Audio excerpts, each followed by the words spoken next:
الحمد لله نحمده ونستعينه ونستغفره ونتوب إليه ونعوذ بالله من شرور أنفسنا ومن سيئات أعمالنا ومن يهده الله فلا مضل له ومن يضلل فلا هادي له ونشهد أن لا إله إلا الله وحده لا شريك له ونشهد أن محمدا عبده ورسوله أدى الأمانة وبلغ الرسالة ونصح الأمة فتركهم على المحجة البيضاء ليلها كنهارها لا يذيق عنها إلا هالك وصلوات الله وسلامه عليه وعلى أهل بيته الطيبين الطاهرين وعلى أصحابه الكرام الغر الميامين العلماء والعباد وعلى التابعين لهم بإحسان إلى يوم التناد. يا أيها الذين آمنوا اتقوا الله حق تقاته ولا تموتن إلا وأنتم مسلمون. يا أيها الناس اتقوا ربكم الذي خلقكم من نفس واحدة وخلق منها زوجها وبث منهما رجالا كثيرا ونساء واتقوا الله الذي تساءلون به والأرحام إن الله كان عليكم رقيبا. يا أيها الذين آمنوا اتقوا الله وقولوا قولا سديدا يصلح لكم أعمالكم ويغفر لكم ذنوبكم ومن يطع الله ورسوله فقد فاز فوزا عظيما. أما بعد، عن عمر بن الخطاب رضي الله عنه قال: بينما نحن جلوس عند رسول الله صلى الله عليه وسلم ذات يوم إذ طلع علينا رجل شديد بياض الثياب شديد سواد الشعر لا يرى عليه أثر السفر ولا يعرف أحد منا حتى جلس إلى رسول الله صلى الله عليه وسلم فأسند ركبتيه إلى ركبتيه ووضع كفيه على فخذيه وقال: يا محمد أخبرنا الإسلام. قال: الإسلام أن تشهد أن لا إله إلا الله وأن محمدا رسول الله وتقيم الصلاة وتؤتي الزكاة وتصوم رمضان وتحج البيت إن استطعت إليه سبيلا. قال: صدقت. فعجبنا له يسأله ويصدقه. قال: وما أخبرني عن الإيمان. قال: الإيمان أن تؤمن بالله وملائكته وكتبه ورسله واليوم الآخر وتؤمن بالقدر خيره وشره. قال: صدقت. قال: أخبرني عن الساعة. قال: ما المسؤول عنها. قال: ما الإحسان. قال: الإحسان أن تعبد الله كأنك تراه فإن لم تكن تراه فإنه يراك. قال: أخبرني عن الساعة. قال: ما المسؤول عنها بأعلم من السائل. قال: ما أمارتها. قال: أن تلد الأمة ربتها وأن ترى الحفاة الأراة العالة رعاء الشاء يتطاولون في البنيان. قال: ثم انطلق فلبست مليا ثم قال: يا عمر أتدري من السائل؟ قلت: الله ورسوله أعلم. قال: هذا جبريل أتاكم يعلمكم دينكم. Dans ce hadith du prophète sallallahu alayhi wa sallam qu'on appelle hadith Jibril, Omar, qu'on peut considérer comme la troisième personnalité en islam après Abu Bakr, qui était un proche compagnon du prophète sallallahu alayhi wa sallam, dit: lorsque nous étions un jour auprès du messager d'Allah assis, soudain apparut parmi nous une certaine personne portant des habits très blancs et ayant des cheveux très noirs, ne portait aucune trace de long voyage. Aucune personne parmi nous ne connaissait. C'est une personne qui n'est pas connue par eux et il n'avait pas aussi une trace de long voyage. Il s'avança jusqu'à ce qu'il s'assoie auprès du messager d'Allah et appuya alors ses genoux contre les genoux du prophète sallallahu alayhi wa sallam et posa les paumes de sa main sur ses cuisses et dit: ô Muhammad, informe-moi sur l'islam. Le prophète sallallahu alayhi wa sallam lui a appris alors les 5 piliers de l'islam. Il dit: tu dis vrai. Et il s'était étonné de voir une personne en train de questionner le prophète sallallahu alayhi wa sallam. Il a prouvé. Et il demanda alors, c'est quoi la foi? Il lui a appris les 6 piliers de la foi. La semaine passée, on a parlé de cette foi, les composants de cette foi, en disant que la foi est la meilleure des remèdes devant cette tentation devant laquelle nous sommes en face, qui sont 3 niveaux. Ce sont des armes du Satan, du diable, qui sont ashahwat, les désirs, les envies, les penchants de l'être humain, que Satan utilise pour corrompre les comportements. Et aussi les présomptions, qu'on appelle ashubuhat, ou les sauts équivoques, qui sont sujets aux mauvaises interprétations par des gens qui ont de mauvaise foi, qui sont une arme dans la main de Satan pour corrompre les esprits, s'aimer le doute dans le cœur du croyant. Il y a aussi les épreuves de la vie que beaucoup d'entre nous n'ont pas surmonté, qui amènent à certains vraiment à renier leur foi. Devant cette tentation, on dit que la meilleure façon vraiment de faire face, c'est de te doter d'une foi forte. C'est ainsi a été dès le début de cette révélation. Le prophète sallallahu alayhi wa sallam s'est focalisé sur la foi. Et aujourd'hui, nous allons parler quels sont les moyens par lesquels nous pouvons vraiment solidifier cette foi. Comment pouvons-nous vraiment rendre cette foi forte?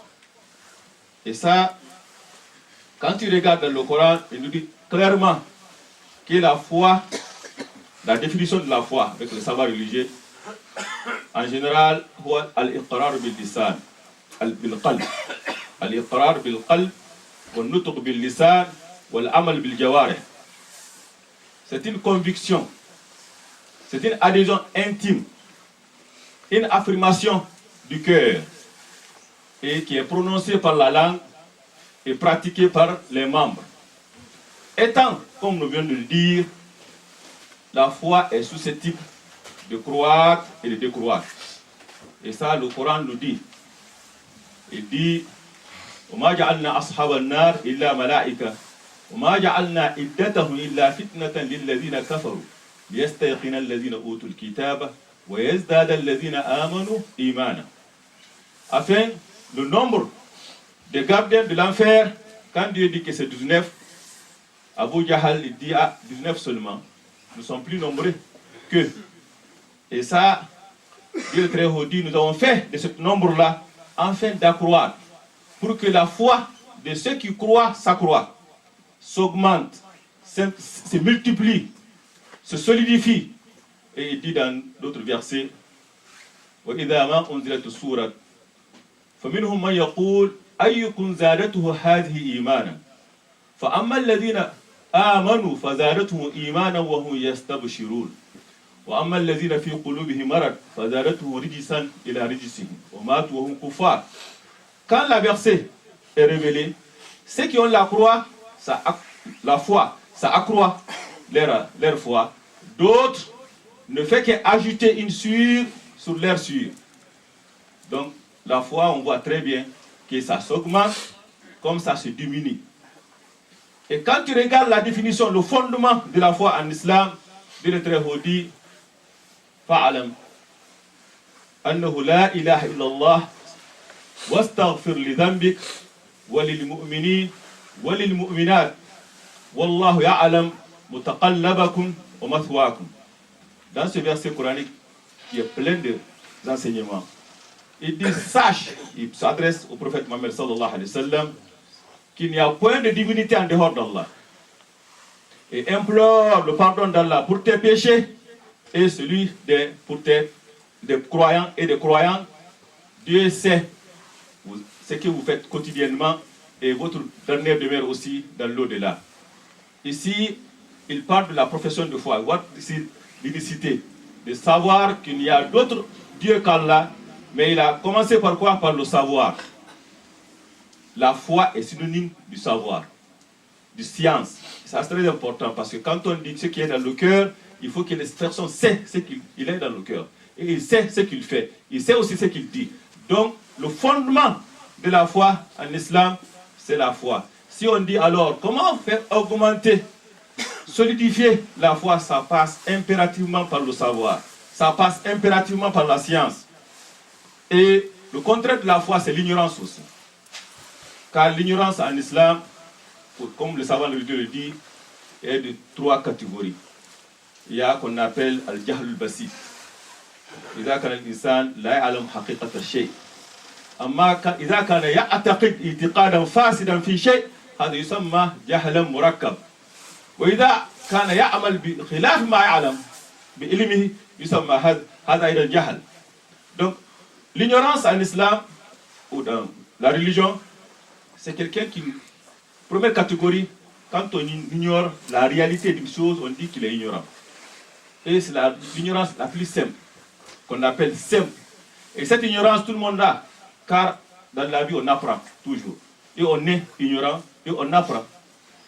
Deuxième catégorie de l'ignorance, c'est celui qui, ce qu'il sait, ce n'est pas la réalité. يظنون بالله غير الحق ظن الجاهلية.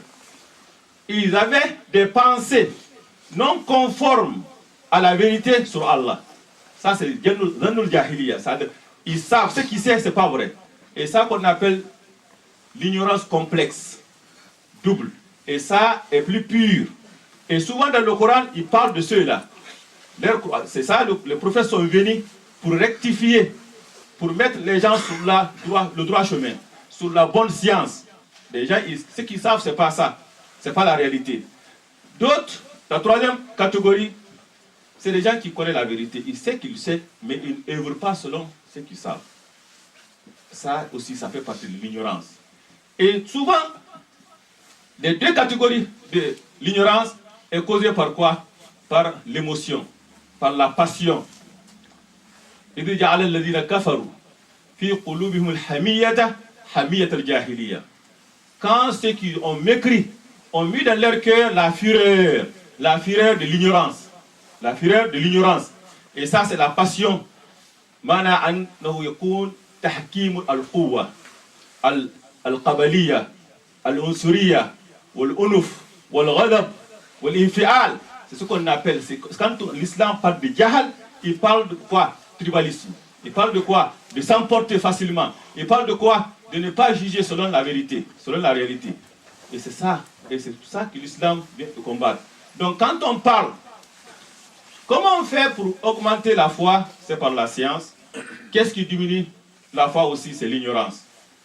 Quand tu regardes même la tentation devant laquelle nous sommes, quand le messager d'Allah nous parle de ça, La taqumu as-sa'a hatta yuqbada al-ilm wa taksuru al-zilzal wa yataqarabu az-zaman wa takthuru al-fitan wa yakthuru al-harj. Qila ma al-harj? Qala al-qatl al-qatl. Dans ce hadith du prophète sallallahu alayhi wa sallam qui nous parle de notre situation dans laquelle nous vivons aujourd'hui, il dit l'heure ne viendra pas sans que la science ne devienne rare.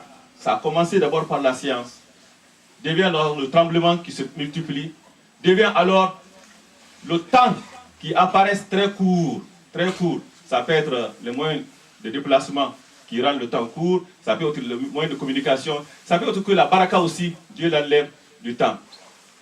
Et al-fitan, la dissension, discorde se multipliera et tu verras la harj. Il dit c'est quoi harj? Il dit meurtre. Dans l'autre version du hadith, il dit la yadri al-qatil fima qatal wala al-maqtul fima qutil.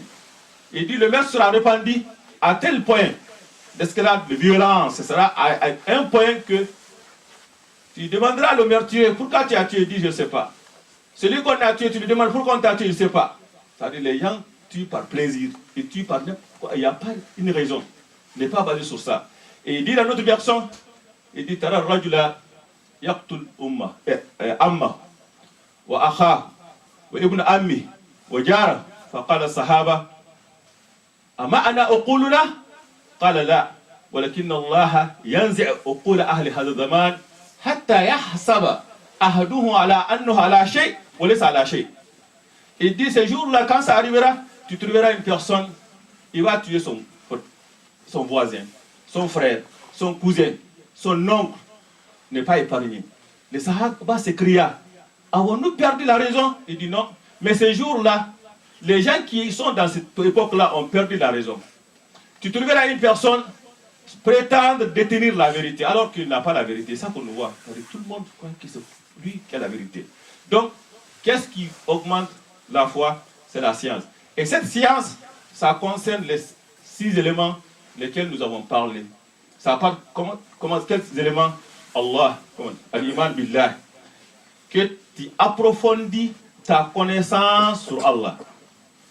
Et cela se fait par les 3 étapes que nous avons parlé de Tawhid, al-Rububiyya, al-Uluhiyya, al-Asma wa Sifat. Que tu approfondis ta connaissance sur Allah, par quoi? Par sa création. Quand tu vois Abraham, وإذ قال إبراهيم رب أرني كيف تحيي الموتى قال أو لم تؤمن قال بلى ولكن ليطمئن قلبي. Abraham, il dit, Seigneur, montre-moi comment tu ressuscites les morts. Ne crois-tu pas? Si, je crois, mais je veux que mon cœur se rassure. Donc, le cœur se rassure par quoi? En contemplant la création d'Allah. Plus que tu regardes la création d'Allah, en vous-même, ne regardez-vous donc pas. Sur la terre, quand tu regardes comment cette création est faite, comment il est organisé, tu connaîtras vraiment. C'est pour cela que quand l'être humain, quand le croyant dit Allahu Akbar, plus que tu approfondis ta connaissance sur la création d'Allah, tu te rendras compte que Allah, Allahu Akbar, il est plus grand que ça. Donc, par sa création. Et Tawhid, Asma wa Sifat, par les noms d'Allah, les attributs d'Allah. Walillahi al-asma al-husna fad'uhu biha. Lillah, inna lillahi tis'atan wa tis'ina isman. Mi'a illa wahid. Faman ahsaha dakhala al-jannah. Dieu a 100 noms.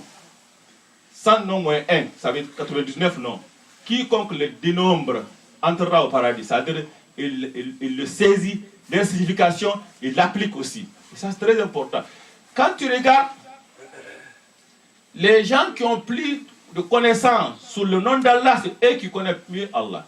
Et c'est eux qui ont peur d'Allah plus que tout le monde. C'est eux aussi qui ont la foi la plus augmentée. Quand tu regardes, quand Dieu nous demande de se mettre la confiance à Allah, rapprochez-vous un peu, s'il vous plaît. Il dit, وَتَوَكَّلْ عَلَى الْحَيِّ الَّذِي لَا يَمُوتُ. Place ta confiance en le vivant qui ne meurt pas. Regarde, c'est les attributs d'Allah. Tu places ta confiance en qui? En le vivant qui ne meurt pas. Il dit, وَلِلَّهِ غَيْبُ السَّمَاوَاتِ وَالْأَرْضِ وَإِلَيْهِ يُرْجَعُ الْأَمْرُ كُلُّهُ فَاعْبُدْهُ وَتَوَكَّلْ عَلَيْهِ. Ça, c'est très important. Dans ce verset, c'est la même chose, que c'est parce que c'est lui le vivant, c'est lui qui détient tout, que tout le tort revient à Allah. C'est pour cela que nous devons placer notre confiance à Allah. Et c'est pour cela il disait que Harun Rashid, quand il était en agonie pour un des rois, il dit Ya man la yazul muluku irhamman zal muluku. Il dit oh toi dont le pouvoir ne périsse jamais, fais miséricorde à celui donc qui tente de perdre son pouvoir. Donc, quand on saisit vraiment les significations réelles des noms et des attributs d'Allah, plus qu'on approfondit notre connaissance sur Asma ou Asifat, plus on connaîtra Allah. Plus on connaîtra, plus on se fiera à lui et la foi aussi s'augmentera.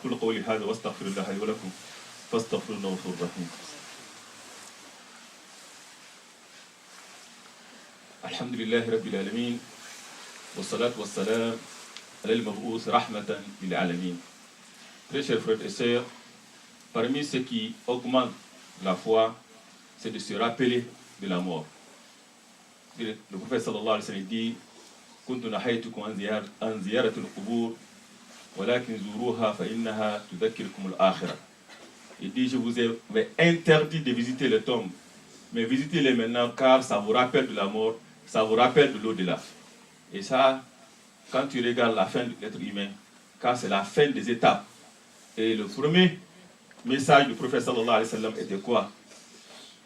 والذي نفسي بيده لتموتن كما تنامون ولتبعثن كما تستيقظون ولتحاسبن على ما تفعلون إنها لنار أبدا أو لجنة أبدا.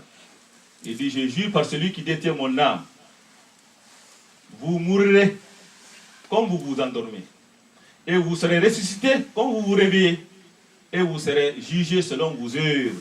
Ça sera alors, soit c'est le paradis éternel que Dieu nous l'accorde, ou c'est l'enfer éternel que Dieu nous en garde.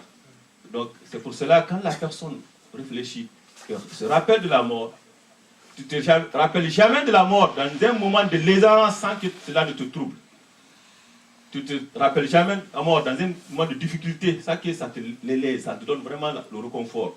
Car tu sais, tôt ou tard, tu vas quitter ce bas monde. Donc c'est de se rappeler constamment la mort. Deuxième chose aussi qu'il faut se rappeler pour augmenter sa foi, et c'est très important, c'est l'acte d'obéissance. Des actes d'obéissance, plus que tu obéis à Allah, plus que tu pratiques, Dieu te mettra sur le droit chemin. Et le contraire, c'est de s'éloigner de al-zulm, l'injustice. Yusabitullahu alladhina amanu bil qawli thabit fil hayati dunya wa fil akhirah wa yudillullahu zalimin wa yaf'alullah ma yasha. Dieu affermi ceux qui croient par une parole de vérité ferme dans ce bas monde et dans l'au-delà, et égare qui? Les injustes. L'injustice, ça avec le cœur, c'est très important. Donc, on multiplie les actes d'obéissance. Et ce qu'il faut retenir encore, c'est très important, c'est Al-Jumu'ah. قال رسول الله صلى الله عليه وسلم من ترك ثلاث جمع تهاونا بها تبع على قلبه أو تبع الله على قلبه. Il dit quiconque délaisse Jumu'ah 3 fois, il y en a qui dit consécutive. Et cela a été dit en un seul hadith, mais les autres hadiths ne l'ont pas dit seulement 3 Jumu'ah. C'est qui a fait dire certains savoirs religieux que même si la personne reste Jumu'ah aujourd'hui, il reste 2 mois, 3 mois, le premier là est compté et ajouté. Donc dès que 3 est complété, Dieu met le sceau sur son cœur. Quand on dit met le sceau sur le cœur, c'est qu'il n'y a qu'une fois, il n'y a qu'une lumière de rentre. C'est scellé et c'est fini. Donc c'est très important de penser à ça. Et aussi, Ad-Dua, c'est l'arme du croyant.